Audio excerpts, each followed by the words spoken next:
प्यारे बच्चों, सबसे पहले मैं आप सबका स्वागत करती हूँ। मुझे उम्मीद है कि आप सब अपने घरों में ठीक से होंगे और ज़रूरी एहतियात बरत रहे होंगे। बच्चों, हम सब जानते हैं कि कोविड-19 के चलते आप लोगों की पढ़ाई पर बहुत बुरा असर पड़ा है। आपकी क्लासेस मिस हो रही हैं। लेकिन हम टीचर्स की ये पूरी कोशिश रहेगी कि हम कोई ना कोई अल्टरनेट निकाल के आप लोगों तक ज़रूरी लर्निंग मटीरियल पहुँचा सकें, ताकि आपको हुए इस नुकसान की जितना पॉसिबल हो उतनी भरपाई कर सकें। मुझे उम्मीद है कि इसमें आप ही हम लोगों का साथ देंगे और अपने वक्त का भरपूर फ़ायदा उठाएंगे।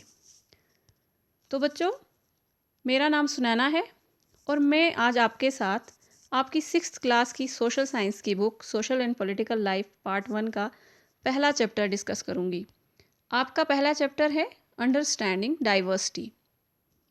आप में से बहुत सारे बच्चे ये पहली बार सुन रहे होंगे, ये शब्द पहली बार आपने सुना होगा, डाइवर्सिटी। तो ये डाइवर्सिटी क्या है, इसको समझने से पहले हम देखते हैं कि आपकी जो टेक्स्ट बुक का पहला पेज है, इस पर कुछ इमेजेस बनाई गई हैं, कुछ तस्वीरें बनी हैं। ये तस्वीरें अलग अलग बच्चों ने बनाई हैं जो आपकी ही उम्र के हैं, और यहाँ एक कॉलम आप लोगों के लिए भी रखा गया है ताकि आप भी इसमें एक ह्यूमन इमेज बना सकें। तो जब आप एक ह्यूमन इमेज बनाएंगे, आप किसी इंसान की शक्ल बनाएंगे, तो आप देखेंगे कि इन तीनों पिक्चर्स की तरह आपकी पिक्चर भी बिल्कुल डिफरेंट होगी। तो ऐसा क्यों होता है? हम सब की बनाई पिक्चर्स अलग क्यों होती हैं?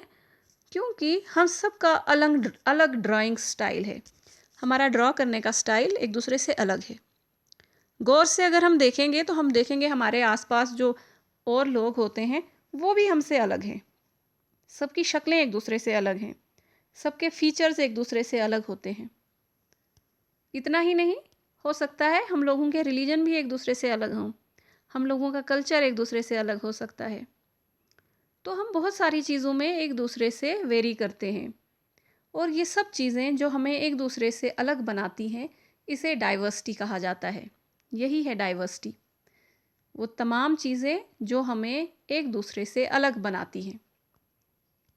बच्चों, नेक्स्ट पेज पे आपके लिए एक और एक्टिविटी दी हुई है, जहाँ पर कुछ सवाल हैं जिनके आपने जवाब लिखने हैं।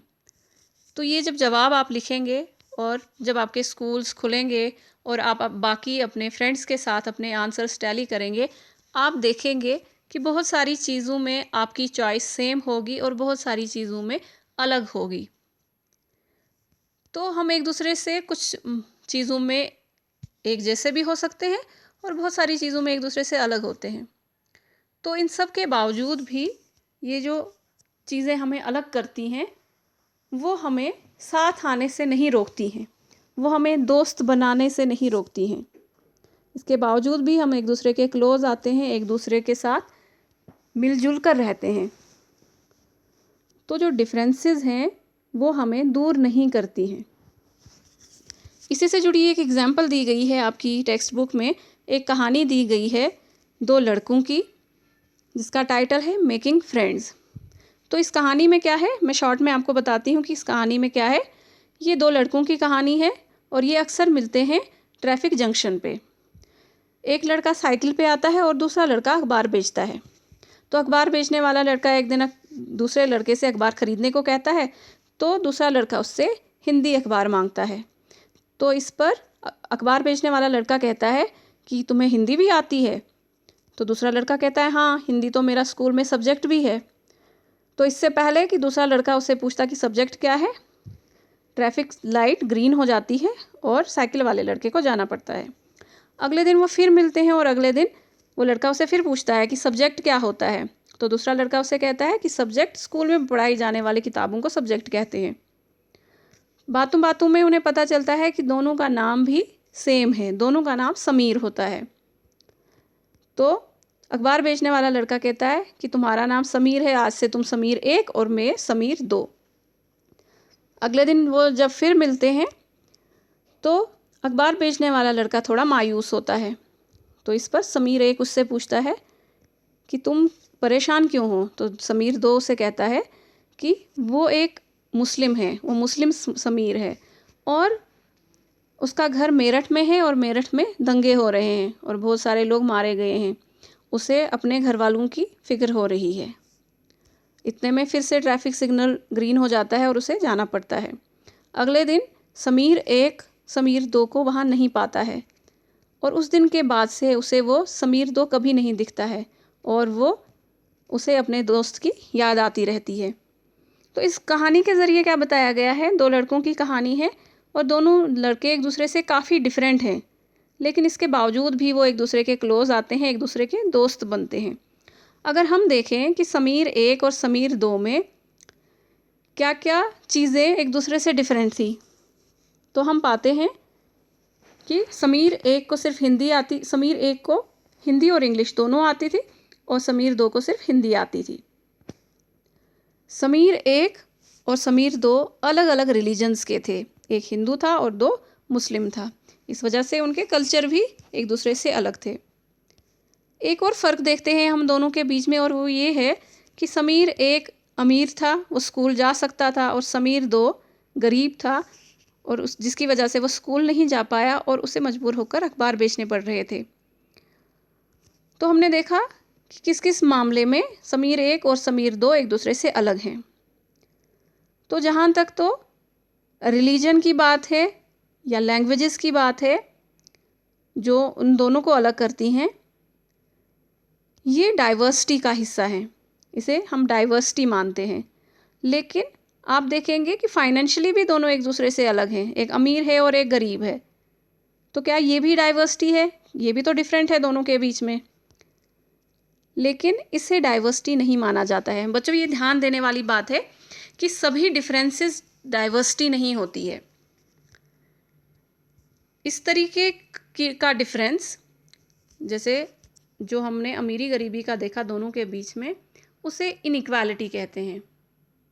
उसे डाइवर्सिटी नहीं कहते, वो इनइक्वालिटी का हिस्सा है, वो इनइक्वालिटी है, ना बराबरी है। क्यों?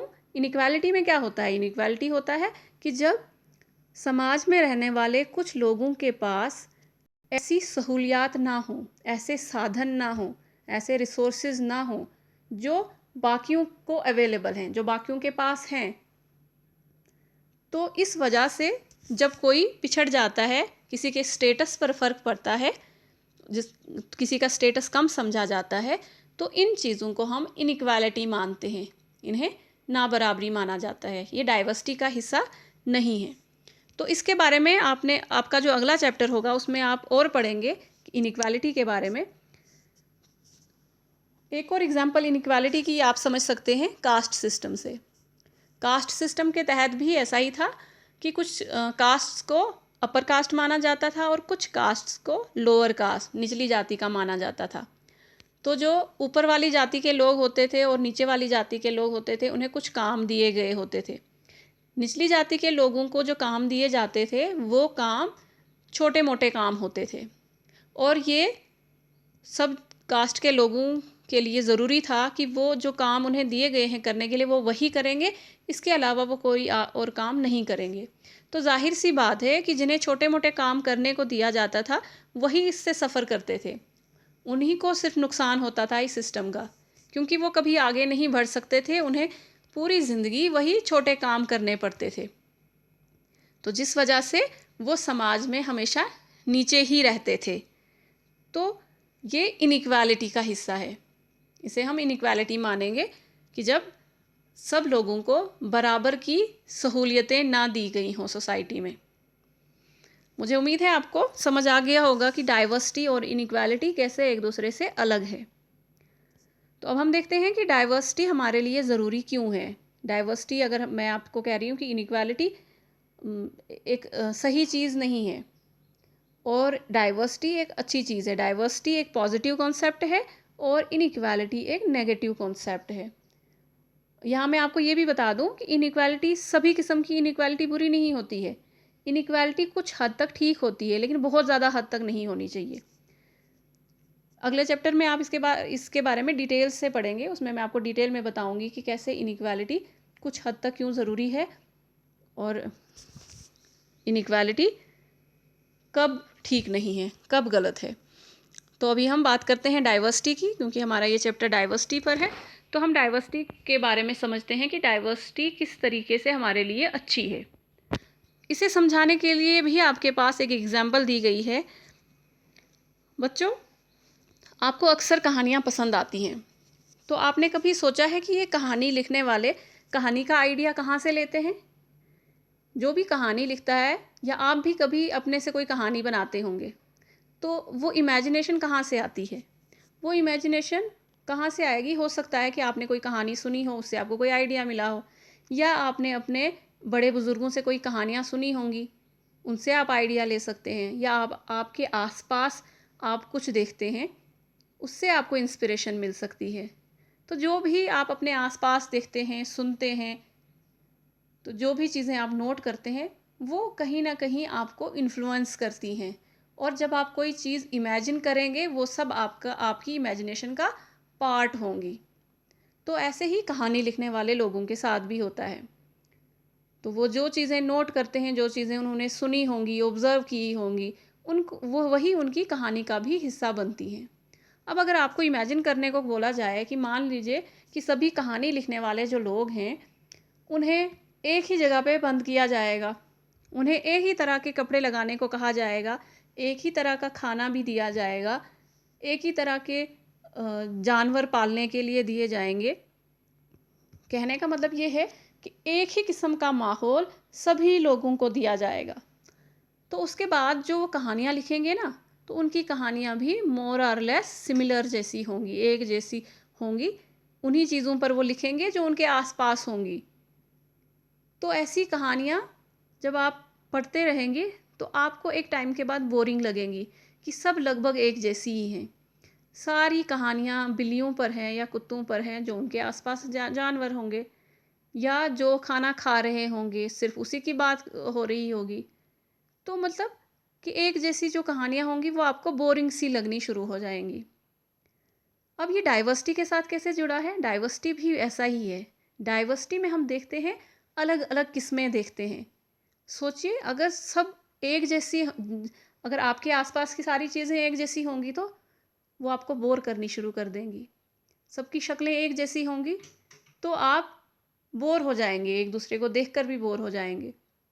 तो हमारे आसपास जो अलग-अलग चीज़ें होती हैं, अलग-अलग किस्म के लोग होते हैं, अलग-अलग लोगों के अलग-अलग पहनावे होते हैं, अलग-अलग फेस्टिवल्स होते हैं। तो ये जो डाइवर्सिटी है, ये हमारी ज़िंदगी को खूबसूरत बनाती है। जैसे एक गुलदस्ता हो, जिसमें अलग-अलग किस्म के फूल रखे हों, वो आपको बहुत अच्छा लगेगा। लेकिन एक गुलदस्ते में एक ही किस्म के फूल रोज़-रोज़ हों, तो एक पॉइंट के बाद आपको वो बोरिंग लगना शुरू हो जाएगा। तो डाइवर्सिटी भी वही करती है। डाइवर्सिटी हमारे समाज को और खूबसूरत बनाती है।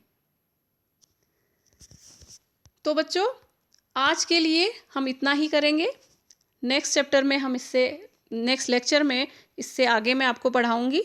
मुझे उम्मीद है कि अभी तक मैंने जो आपको पढ़ाया, आपको समझ आ गया होगा। तो इसी के साथ मैं ये लेक्चर यहीं पर ख़त्म करती हूँ, और नेक्स्ट लेक्चर में आप